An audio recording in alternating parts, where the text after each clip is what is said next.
Bienvenidos a Padres en la Cuerda Floja, el podcast número 1 para padres seguros, porque padres seguros son padres felices. Transmitiendo desde Houston, Texas para el mundo, soy Lopero, su anfitrión, y les doy la bienvenida a nuestro episodio número 27. Qué bueno que nos acompañan. Hoy estamos de lujo, estamos de gala, porque tengo a invitados especiales el día de hoy y vamos a empezar al grano para aprovechar el tiempo. Quiero permitir, gracias Hugo y Ivonne, gracias por acompañarme. Sabemos que estos minutos son un tesoro, así que voy a permitir que ustedes saluden, se presenten y podamos empezar esta conversación. Bueno, mi nombre es Ivonne Guerrero y de verdad estoy bien bendecida de poder compartir con ustedes lo que hemos tenido de experiencia. Yo soy Hugo Guerrero y sí, también le doy gracias a Dios por la bendición que nos ha dado de conocer al Pastor Luis y de poder compartir nuestra jornada con los niños. Gracias nuevamente. Pues la verdad es que nos conocimos sirviendo a los niños y es el mundo que nos mantiene conectados y es la razón por la que estamos acá. El día de hoy nos hemos reunido para compartir un poquito acerca del programa Foster. Es un programa no tan conocido, pero es un programa de Estados Unidos y precisamente por eso tenemos esta conversación, porque queremos darlo a conocer y queremos motivar a los padres a que investiguen. Pero bueno, cuéntenos un poquito ustedes. ¿En qué consiste, qué es y en qué consiste el programa Foster? ¿Cómo se enteraron ustedes y cómo decidieron dar el paso? Pues, ¿estoy bien con eso? Tengo que pedirle permiso para todo. No es cierto. Gracias a Dios, cuando nosotros conocimos a Cristo, Él nos dio un corazón por los niños, por los huérfanos. Como nosotros no podíamos engendrar, desafortunadamente, Él nos dio un corazón por los niños. Por eso nos unimos a Niños con Vida para darles nuestro amor a los niños y para compartir palabra. Pero al mismo tiempo Él nos puso en nuestro corazón de poder ayudar a los niños foster, pero nosotros no conocíamos el sistema foster. Nosotros en sí estábamos viendo una película y salía un comercial que decía que querían héroes para estos niños. Nosotros decíamos, ¿qué es esto? Wow. Y era un programa que se llama Child Advocates. Advocates, no sé cómo se dice esa palabra en español. Advocates. Es como protectores, como defensores, creo. Defensores. Más que todo es como somos la palabra del niño delante de la corte cuando los niños están en el sistema del gobierno por algún problema que hayan tenido, se le han tenido que quitar a los niños. Entonces es un programa nada más de voluntarios. Y así fue como comenzamos con tener la idea de que había este tipo de programa, que es de foster care. Y foster en otros países, en muchos lugares lo llaman guardianes. Okay. Son guardianes que trabajan con el sistema para cuidarlos mientras el proceso de que regrese con los papás o sean ya elegibles para poder ser adoptados. Entonces, es la forma como funciona lo que es ser foster. Y en sí, nosotros cuando vimos ese comercial, en sí nosotros acabábamos de conocer a Cristo y teníamos la intención de ayudar, ya estamos ayudando con Niños con Vida. Entonces, después, cuando comenzamos a ayudar con foster, nos empezamos a dar cuenta, claro, para comenzar a ayudar en foster, en Child Advocates, nos mandan es una semana de clases de 6 a 10, toda la semana, donde le explican a uno los retos que hay con lo que es foster care, por qué los niños están en cuidado, qué es lo que va a pasar con ellos en corte, qué es lo que tienen que hacer los papás, muchos detalles que uno como Child Advocate tiene que ayudar. Entonces, aprendimos bastante sobre el sistema, sí. Que fue una gran bendición porque nosotros no sabíamos nada. O sea, Ivonne de Venezuela y yo de México, no conocíamos el sistema de acá. Además de eso, de que nos hizo ver realmente la necesidad que había, porque como en nuestros países funciona diferente. La gente piensa que van a un lugar y a donde están todos los niños y ahí escoge qué es lo que quiere, pero no funciona así. Primero de todo te enseñan las reglas que tiene el país, te enseñan el tipo de disciplina que puedes tener con el gobierno, te enseñan, te dan como una clase de psicología para que tengas idea qué problemas los niños han tenido o pueden tener, cómo identificar las circunstancias que el niño pasó, porque estos niños pues se los quitaron los papás por algún problema que hayan tenido, o por violencia, o por de pronto descuido, y hay muchos papás que a veces lo han perdido por simplemente no conocer el sistema de acá. Entonces, que eso es lo que hay donde, cuando estábamos de voluntarios con Child Advocate, era donde trabajábamos para poder identificar si ese era el problema o realmente había que trabajar con los papás. Entonces, ¿qué pasa? Que cuando nosotros hacemos todas estas clases, empezamos a ver la necesidad. O sea, Dios nos fue ir preparando poco a poco para darnos cuenta de que ese era el llamado que Él tenía para nosotros. Porque uno, al no poder conseguir, uno piensa, entonces voy a adoptar. Pero uno tiene esa idea de adoptar un niño perfecto y tú lo escoges como los ojos azules, como lo quieras. Pero no es así. Cuando tú te embarazas, Dios escoge tu hijo. Es el plan de Él, no es tu plan. Entonces, cuando ya pasamos a hacer todo este proceso, lo hicimos por 5 años, y ahí cuando teníamos ya 5 años, tratamos de adoptar regular y no fue posible. Antes de conocer el sistema Foster, nosotros estuvimos tratando de adoptar en México, en Colombia, en China. Tratamos de por todos lados, pero por la condición de Ivonne de lupus, que es una enfermedad crónica del sistema autoinmune, no le permitieron. Lo que pasa es que en Estados Unidos tienes que ser saludable para poder adoptar en una forma regular. Y por esa razón no cualificábamos. Pero nosotros, a pesar de todo esto, nosotros seguíamos como voluntarios para ayudar a estos niños. Cuando fuimos negados en China... Nosotros ya nos habíamos dado por vencidos. Sí, cuando nos rechazaron en China, yo estaba con la trabajadora social, que ya teníamos 5 años trabajando con ella, y yo creo que notó pronto tristeza en mí, y le comenté, porque a veces es difícil para uno comentar esa dificultad. No puedo tener hijos, no es posible, hemos hecho de todo, y a veces como te juzgan un poco al ver que no tienes niños, porque a veces piensan que por egoísmo o porque por parte de la cultura lo toman de otra forma. Pocos piensan que pronto es algo que no podemos hacer. Entonces me abrí y le conté, y ella, la trabajadora social, fue la que me informó y me dijo: yo siempre te he visto sana, a pesar que hayas tenido quimo y tengas una enfermedad, yo nunca he visto ninguna diferencia para que puedas tener hijos. Ningún problema. Sí, ningún problema. Entonces, ella me dijo: pero tú puedes adoptar a los niños que estás ayudando. Yo no sabía.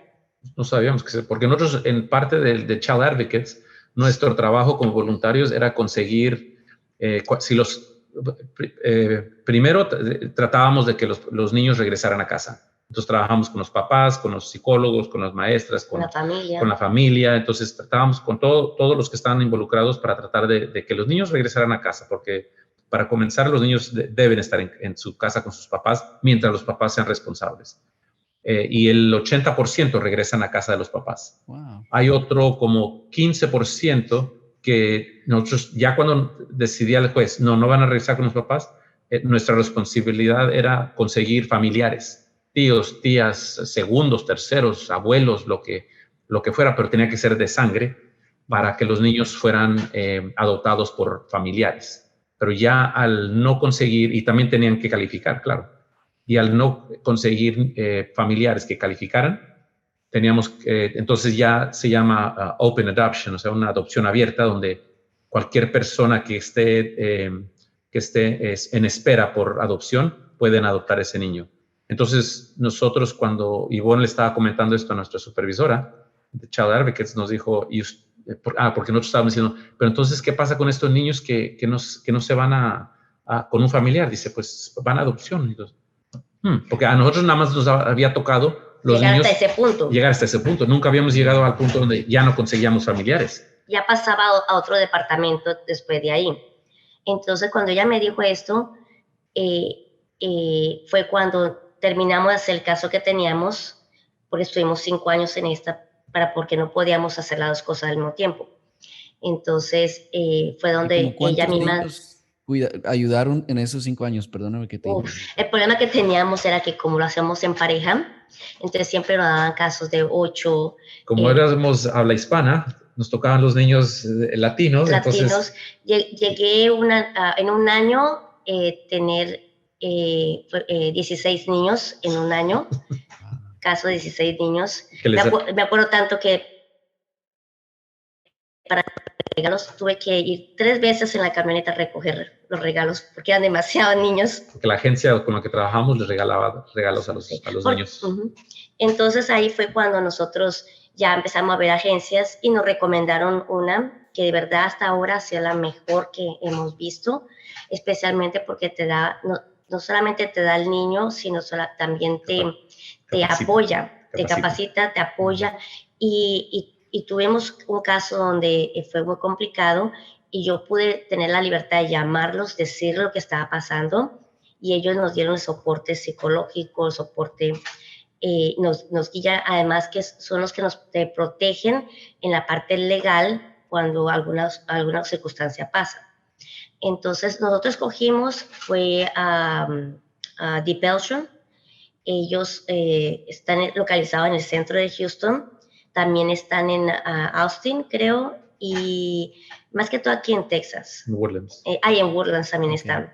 Pero hay muchas agencias, hay como 30 agencias aquí en Houston. Sí. Ahora, ¿cómo funciona? Uno tiene que tener la licencia de una de estas agencias, afiliarse a una agencia de estas, y ellas se van a encargar que tú tengas todos los requisitos para que puedas ir a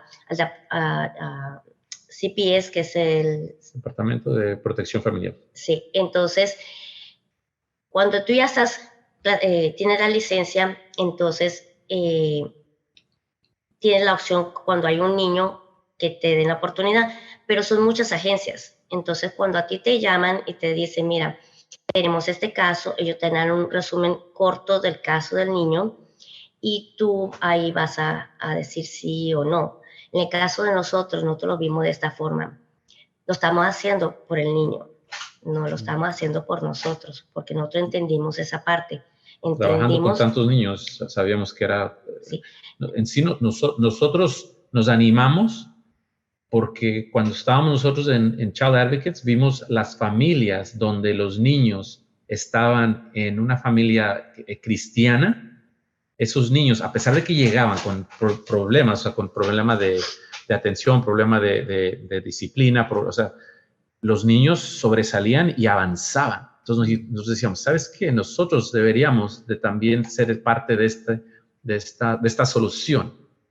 Entonces fue cuando comenzó nuestra tarea. Pero antes que lleguemos ahí, el proceso, más o menos, cuando nos dijeron que nosotros podíamos podíamos ser parte de la solución y poder adoptar, ya decidimos escoger la agencia de la que estaba hablando Ivonne, y se demora como 6 meses en el proceso porque tenemos que ir a clases y luego vienen a la casa, te inspeccionan la casa, que todo esté, que no haya cuchillos en los cajones de abajo, que no haya comida en el piso, los medicamentos, en lugares, cosas que pongan en peligro, especialmente porque por lo general va a llegar un niño de meses a unos 5 o 6 años. Entonces, por lo general, van a ser niños que van a estar curiosos y van a querer jugar con cosas que están accesibles. Uno va a tener la opción de escoger de 0 a 7 años o de 7 años a 18 años.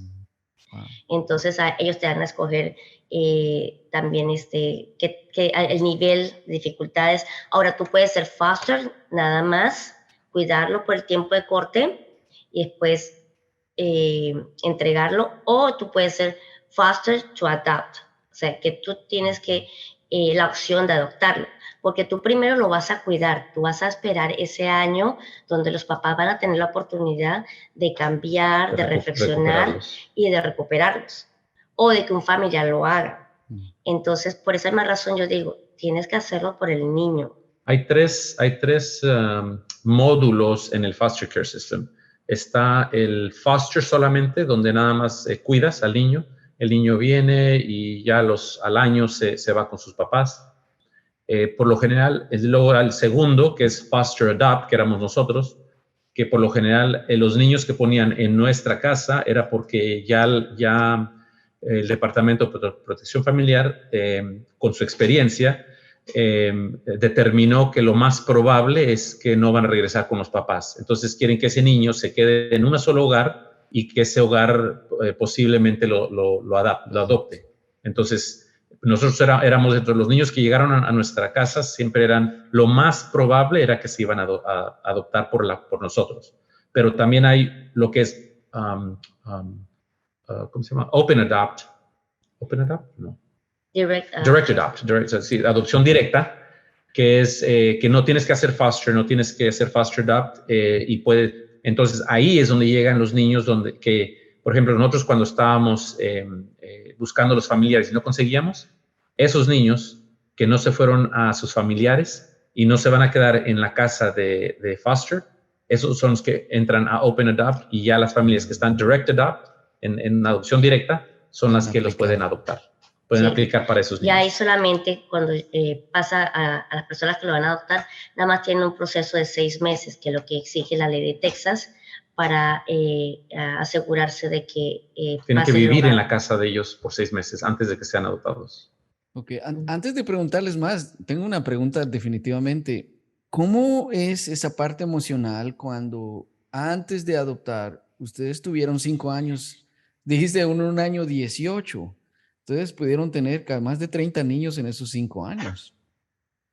Pero ¿cómo es esa parte emocional? Porque si alguien que nos está oyendo quisiera hacerlo, déjenme decirles, como en todos los podcasts, en las notas de este episodio va a estar el nombre de la agencia, enlace de la agencia. Voy a poner hasta las redes de ellos si quieren contactarlos para hacerles preguntas. Pero para mí es emocionalmente cómo es que tienes a un niño 6 meses, lo cuidas, lo amas, haces lo mejor para sembrar y después pues lo tienes que dejar ir. ¿Cómo es esa parte emocional cuando dejas a ir a un niño que has cuidado y amado? Por esas más razones que les digo, si tú estás haciendo esto para ayudar al niño, este es el lugar perfecto para hacerlo. Wow. Pero si lo estás haciendo para llenar tu ego de mamá, de papá, o el de tener un hogar, no ahí sí te recomendaría fueras adopción directa. Lo único malo que en este país cuesta mínimo como $35,000 en adopción directa. Wow. Entonces, ahí donde por medio de foster solamente son $1,000. $1,000 lo que tuvimos que pagar. Sí. Ahora, todo lo demás, igual es el mismo precio, pero el gobierno lo paga. Lo paga. Entonces, y si tuvimos en nuestro pequeño, el cuarto, lo tuvimos por 18 meses y la corte decidió que se iba con la abuela. A pesar de que nos habían dicho que se iba a quedar con nosotros. Sí. Entonces, es duro, no lo puedo negar, pero oré mucho, no entendía por qué. El pastor Luis oró mucho por nosotros. Llegué a pensar muchas cosas de que no lo iba a entregar, de todo pensé, pero un día estaba en la iglesia, en el servicio, y hablaron con respecto a Moisés. La historia de Moisés. La historia de Moisés, que la he escuchado miles de veces, pero nunca o sea, Dios me lo puso en ese momento para darme reflexión, porque yo oraba entendimiento, yo oraba resignación, pero no lograba eso, era un dolor, pero ese día fue donde me di de ¿qué hizo la mamá de Moisés? Ella le entregó su hijo a Dios, porque los hijos son de Dios, no son de nosotros, y es difícil entender esa parte, porque como humanos queremos protegerlos, cuidarlos y sentirlos nuestros.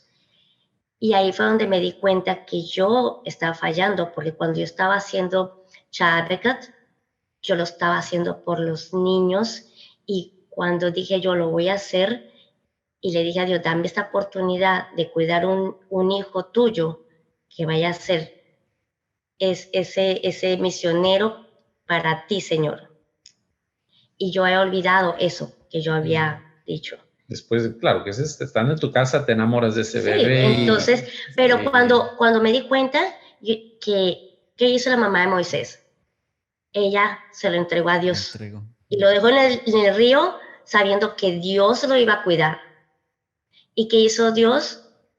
Dios le dio la oportunidad a ella de seguirlo cuidando.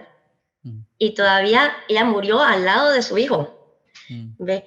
Pero por eso mismo uno tiene que sí, hacerlo. Para nosotros pasó igual, donde nosotros entregamos a Víctor, a la abuela, y a los 2 años regresó a nuestra casa. Por obra de Dios. Sí. Eso fue un milagro, porque por lo general en foster care, después de que los niños se van de foster a otro hogar, ya uno por lo general pierde la conexión. Sí. Pero afortunadamente la abuela de él nos mantuvo conectados con él.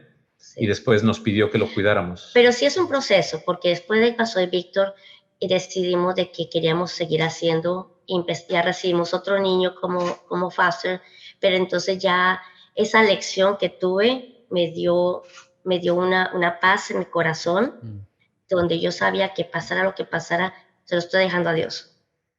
Entonces tuvimos otro niño, estuvo con otro año y medio, y se tuvo que ir, y cuando se fue ya...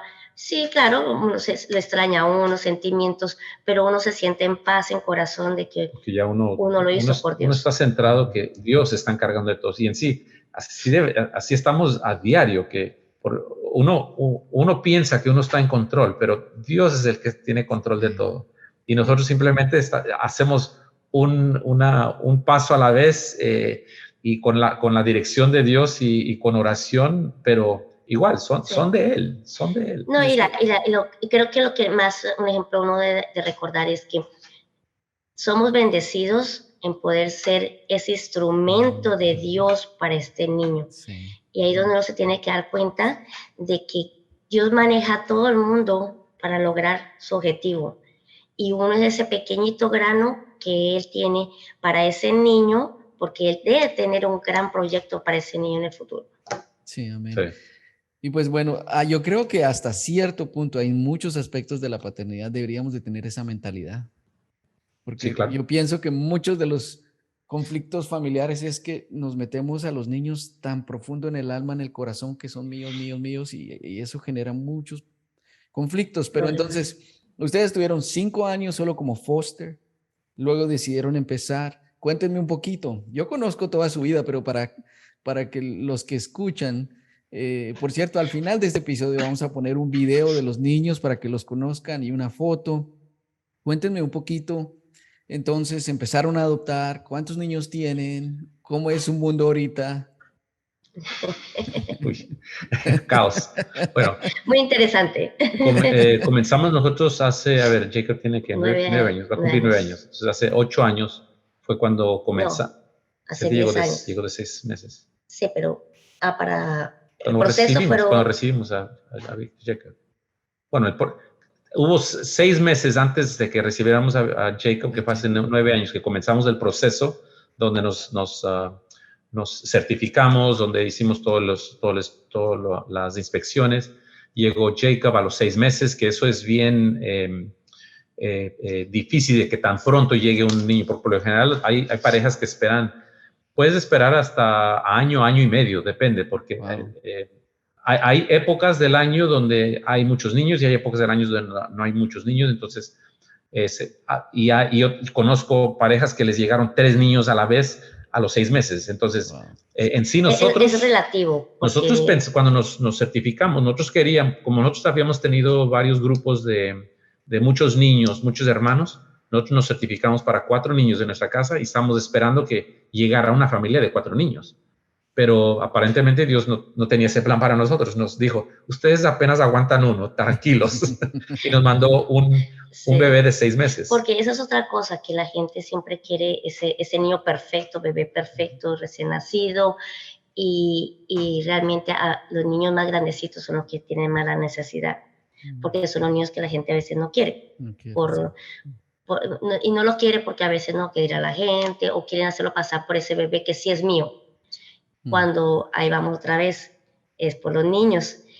Los niños mayores de 2 años son los niños que poco la gente adopta y son los que más necesitan ayuda. Y por ahí más razón de que nosotros hayamos tenido que ayudar a separar esos niños porque no encontramos familias o personas que quisieran adoptar 4, 5, 6. Lamentablemente, entre los hispanos, a veces son 6, 8 niños, todos de diferentes papás y siempre se trata de que estén en un solo lugar. Y al no, nos toca dividirlo entre 2 o 1, dependiendo de lo que se consiga. Y eso es muy triste.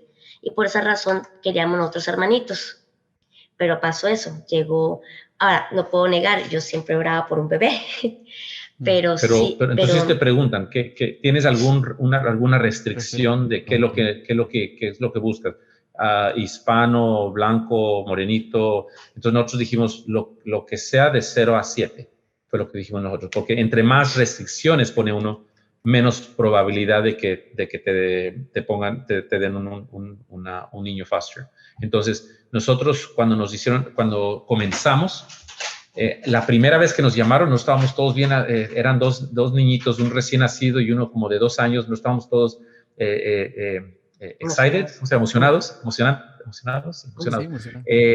Y cuando le llamaron a Ivonne y luego ella me llamó a mí, ¿qué decimos? ¿Aceptamos? A ver, ¿cuál es el caso? Porque le dicen a uno lo que saben del caso. Por lo general, a veces no sabe nada y a veces sí saben bastante del historial porque ya el niño ha entrado al sistema o X. Entonces le dijeron a Ivonne dijo, pues dejen y hablo con Hugo. Yo estaba en el trabajo, Ivonne me llamó. Yo le digo, pues, ¿cómo es el caso? Entonces, las primeras, nos llaman, nosotros dijimos, pues, ¿tú qué crees? Yo, ok, vamos a decir que sí, a ver qué pasa. Entonces, ya le llamó y nos pusimos de nombre. Entonces, como dijo Ivonne, hay como 30 agencias. El sistema de protección de niños manda a las agencias este caso, vamos a decir que es un niño. El caso de nosotros, que eran los 2 niños, un recién nacido y uno de 2 años. Entonces, todas las agencias ponen aplicaciones, por ejemplo, la aplicación de nosotros la mandó a nuestra agencia porque nosotros dijimos que sí. Entonces, ellos reciben, vamos a decir, 60 aplicaciones. El departamento va a seleccionar una familia, obviamente, de todas esas aplicaciones, pero ellos con su experiencia ven todo el historial de todas estas familias y por obra del Espíritu Santo, ellos van a ayudar a decidir en cuál familia van a ir. Y la primera vez que nos llamaron, y claro, nos dijeron, pues no, se fue a otra familia. Sí. Okay, bueno, entonces, realmente, Dios lo escoge. Sí, Dios lo escoge. Tú no escoges el niño, Dios lo escoge. Porque tú igual puedes decir que sí o puedes decir que no y no sabes si los vas a recibir. Entonces, nosotros después de como la segunda o tercera llamada, dijimos, ¿sabe qué? No. Cuando uno se embaraza, no sabe qué niño va a ser. Va a ser el que Dios le escoja. Entonces, nos llamaban, nos decían el caso y nosotros sí. Me preguntaban, ¿no quería más esposo? Y dije, no, sí. Y así... Nosotros simplemente orábamos que mandara a un niño que fuera para nosotros, que nos podamos impartir en él la gloria de Dios y nuestra experiencia con el niño. Entonces, ahora, yo siempre tenemos que tener en cuenta un poco que muchos de estos niños van a venir con retos, ¿ok? Retos que tiene uno que como papá a reconocer y darle las herramientas al niño para poder sobrepasar esas ventajas que puede tener. ¿Ok?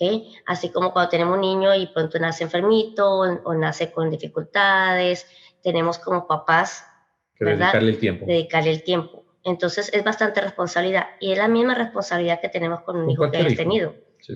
Pero tienes que tener en cuenta que vas a tener esas... entonces yo de por sí siempre oré... Desafíos. Exacto. Oré que lo que me des sea algo que yo pueda. ¿Tú sabes cuánto puedo? Cuando podemos, como familia. Sí, con familia. Sí. Y lo que me des porque voy a lograr hacerlo. Entonces nos llegó esa llamada de Jacob y estuvo bien curioso el caso, porque el caso de él no tenía, los papás no tenían derechos, los papás ya habían firmado sus derechos al gobierno, y entonces el niño ya estaba listo para adopción, pero porque los papás querían que se fuera con una tía, y esa tía no lo regresó. Lo devolvió porque no hubo conexión, dijo. Entonces, cuando nos dijeron del caso de 6 meses y ya está adoptable, dijimos, eso está curioso, pero ok, si es la decisión de Dios, vamos.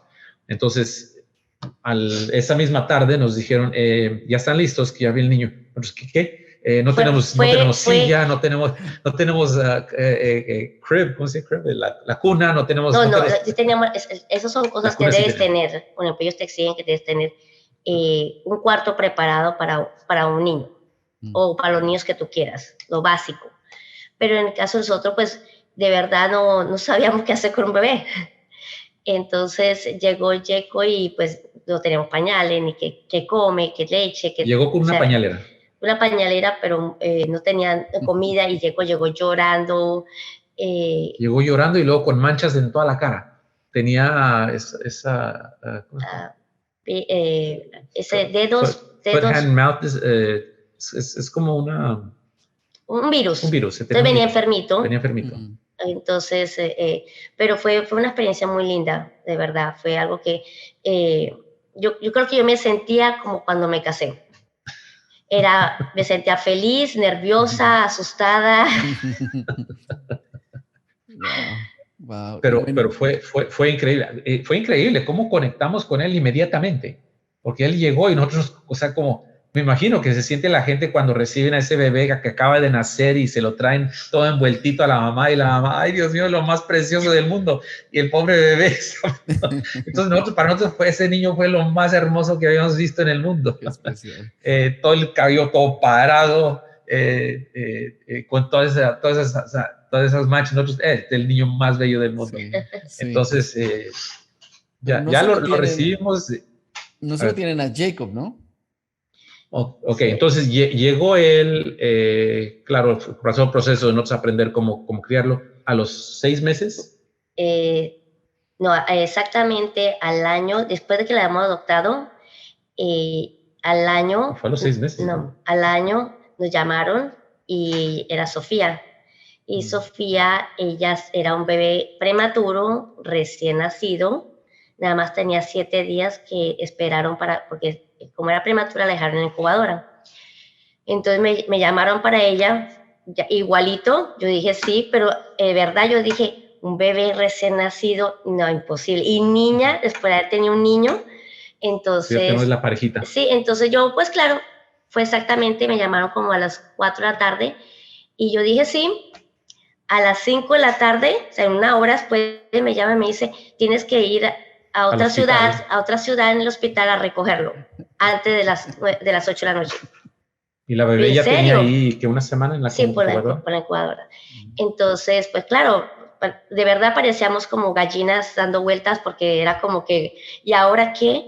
Entonces, sí me dijeron, lleva el car seat del bebé porque como es tan prematura, tienes que pasar una prueba de que soporta el tipo de car seat. Bueno, nosotros llegamos ahí y me dice, bueno, sí, pasa y busque la niña. Y yo pasaba y me dijeron una niña latina, y me imagino morenita, toda. Bueno, de pronto no consigo la niña, pero veo una niña que me ríe, un bebé chiquitito que está riéndome. Está rojita. Está rojita, pero se reía. Y me dio curiosidad y cuando miro, esa era mi niña. Entonces, ahí sí parecíamos papás bien nuevos porque la enfermera dice, bueno, y trajeron pañales, ropita. Teníamos que traer. No sabíamos. Por eso Sofía salió del hospital con una camiseta al revés, pero algo muy lindo. De chorcito de le pusieron chorcito, una camisita playita al revés y eso. Y en el estacionamiento, porque nos tocó salir a tomar una clase para niños prematuros, y en el estacionamiento escogimos un nombre. Fue así. Así rápido. Así de rápido. Y después de Sofía, a los 8 meses, recibimos otra llamada, que era Víctor, también recién nacido, prematuro. Víctor ya fue un diferente caso, porque sí tenía, más complicado. Era demasiado prematuro y tenía ciertas dificultades. Entonces, pero igual nosotros dijimos que sí. Estuvimos 6 meses con 3 niños de 1 año de diferencia, 5 meses de diferencia de uno al otro. Todos en pañales. Todos en tetero. Entonces yo decía, a veces el cansancio de las trasnochadas, porque a veces se me descontrolaba el horario de uno al otro, porque uno se despertó antes o algo. Entonces era un proceso de los 3. Pero ahí fue algo interesante, porque en mi caso yo tenía como que la idea de que la mujer es la que toma el bebé y hace todo. Pero al encontrar ese caso, Hugo empezó a ser ese papá moderno hoy en día, que nunca había hecho, a cambiar un pañal, a dar teteros, a bañarlo, por el mismo proceso de que eran tan cerquitas. Y Víctor pues iba muy seguido al hospital por su condición, entonces él tenía que quedarse con los niños y hacer todo el plan de papá y mamá solo. Decía Jacob, yo no me le cambié los pañales cuando tenía número 1. Número 2 nunca se lo cambié. Decía, ese es tuyo. Pero ya cuando llegó Sofía, ya me tocó, porque ella se fue a Colombia a hacer algo y yo tuve que quedarme con la niña, ya me tocó. Sí. Yo me enredaba no sé cuántas toallas para poderla cambiar, y ya después hasta se me ensució, tenía diarrea y se me ensució encima del pantalón, ahí en la iglesia. Y tuve que ir al baño a lavarle su ropita, y bueno, ya uno se acostumbra a todas esas. Ahora ya lo haces con una mano. Ya lo haces con una mano, pues, sin mirar. Sí. Ahora, en ese mismo proceso, pues también los bebés tienen visita con los papás o con los familiares que están tratando de solicitarlo. Entonces uno tiene una ayuda con la trabajadora social de la agencia que uno está. Ella va a venir mensualmente a revisar la casa, a revisar el bebé. Es parte del proceso de estar foster. La trabajadora social del gobierno también va a venir a tu casa a hacer preguntas, a ver cómo está. ¿Cómo va la criatura? Y a veces también viene un child advocate. Entonces, puede ser 3 personas las que te visitan mensualmente. Sí. Ahora, como foster, tú tienes la responsabilidad de llevarlo al doctor, tener una guardería. Ahora, depende, si las 2 personas trabajan, el gobierno le va a dar la guardería al niño. Entonces vas a tener ayuda, te dan WIC para el bebé, te dan la guardería y vas a recibir una mensualidad para los gastos extra del niño. De cada niño. Entonces, un ejemplo, con pañales, y también cada 6 meses te van a dar un certificado para poder comprar como las 3 muditas de ropa. La agencia que te hizo la licencia, esa agencia también te va a dar soporte si necesitas de pronto un car seat nuevo, por alguna razón tu car seat no funcione o no pase como crecen también. Entonces, ese es otro proceso que hay mucho recurso. Sí. Entonces, dinero en sí no es un obstáculo. Sí. Porque hay mucho recurso, no solamente por medio de la agencia, por el gobierno, pero hay también agencias, fundaciones que también ayudan. Hay una fundación que se llama Foster Closet. Sí, es Foster Closet. Y esta agencia, si tú necesitas otras cosas que están muy costosas o no están en el presupuesto, comida, que te dieron, ropa, puedes ir allá y ellos te ayudan. Pronto algunas cosas son usadas, pero en muy buenas condiciones. Entonces, en parte te sirve. También la misma agencia te ayuda cuando, por ejemplo, para Navidad, los regalos de Navidad, la foto de familia. A veces tienen eventos gratuitos para los niños. Entonces, eso también te ayuda Como foster también te dan descuento en los museos, en el zoológico, en ciertos lugares para poder también darle esa ventaja a los niños. Sí, lo que más se necesita para foster es tener un corazón para los niños. Eso es lo que más se necesita. Porque herramientas te dan muchas. Sí. También vas a tener que conseguir familiares o amistades que te soporten, porque te van a exigir tener ese soporte familiar, donde en caso de que tú te enfermes, en caso de que el niño se enferme y tú estás trabajando, entonces esa persona va a tener que también tomar las clases, hacer un chequeo criminal, de huellas digitales, para asegurarse que el niño está en las condiciones. También tienes que tener un carro en una condición que no te va a dejar varada, que pase una inspección para poder ser parte del proceso. Al hospital si necesitas ser transportado X. Tienes que construir y vas una a tener red que documentar. Sí, una red segura. Vas a tener que documentar todo. Si el niño diste al niño un medicamento para el dolor de cabeza, tienes que documentarlo. Tienes que llevar un orden. Te enseñan cómo hacer toda esa documentación que vas a tener que mensualmente entregar a la agencia. Y pues claro, tienes que estar abierto para cualquier llamada que te digan, hay corte, necesitamos que vayas a corte con el niño, entonces vas a tener que ir a corte.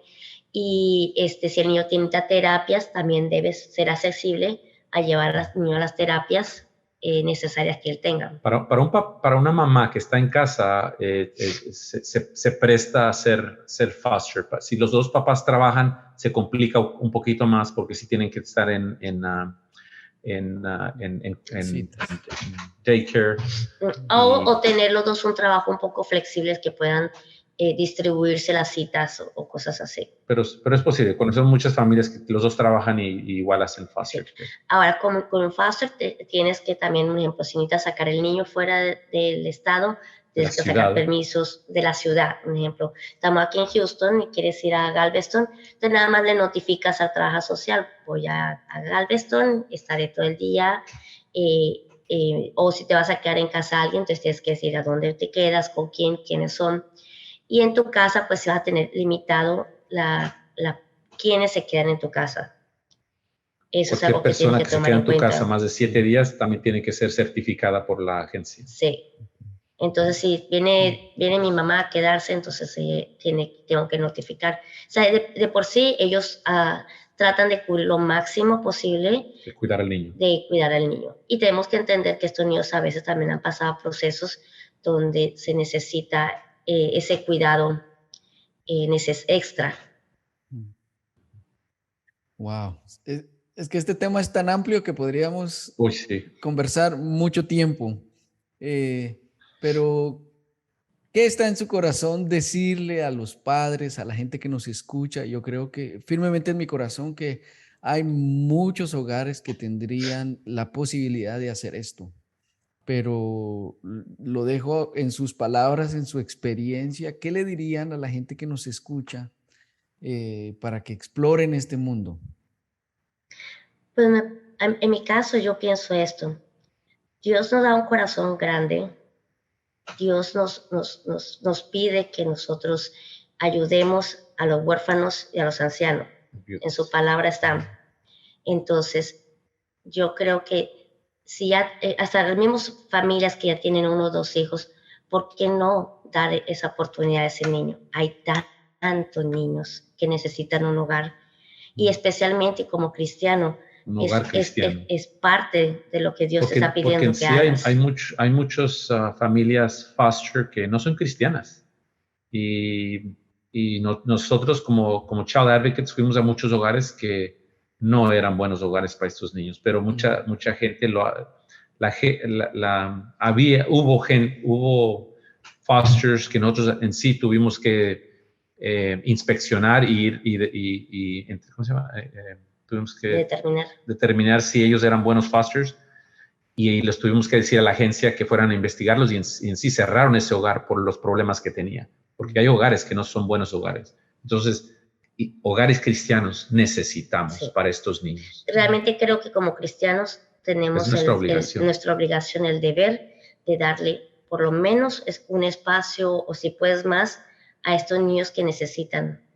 Que de verdad Dios los está salvando de una condición donde no es no es una vida cristiana, sino es una vida del mundo, a dar la oportunidad a poder servirle a Dios. Entonces, yo creo que toda familia cristiana y no cristiana debería tener por lo menos la idea de hacerlo. Pues bueno, yo les prometí al principio que esta iba a ser una conversación de oro y lo ha sido. Déjenme decirles que cada vez que conversamos nosotros con Hugo e Ivonne somos muy inspirados, recibimos mucha sabiduría, conversamos muy bien, se vuelve muy corto el tiempo cuando conversamos, entonces vamos a tener una segunda conversación con ellos. Yo quiero que ellos compartan un poquito con nosotros acerca de la disciplina en la casa, cómo haces para tener varios niños. Y bueno, ese es el próximo episodio, no les digo más, pero para terminar yo le pedí a ellos que nos compartieran un video. Por supuesto, este video lo van a poder ver solamente en YouTube, en audio no va a estar, pero para que conozcan a la familia, para que conozcan el dinamismo y la energía con la que ellos siempre viven, así que es muy emocionante siempre llegar a su casa y visitarles. Así que, señoras y señores, así es como llegamos al final de nuestro episodio número 27. Y como siempre, queremos recordarles que se suscriban a este podcast en YouTube o en cualquiera de sus plataformas favoritas. Recuerden que si este episodio les ha beneficiado, compártanlo en sus redes sociales para que más padres tengan acceso a este material. Y como siempre, si conoces a algún padre que como nosotros andan cruzando cuerdas flojas en la paternidad, invítalo la próxima semana a caminar con nosotros en Padres en la Cuerda Floja, el podcast número 1 para padres seguros, porque padres seguros son padres felices. Muchas gracias y hasta la próxima.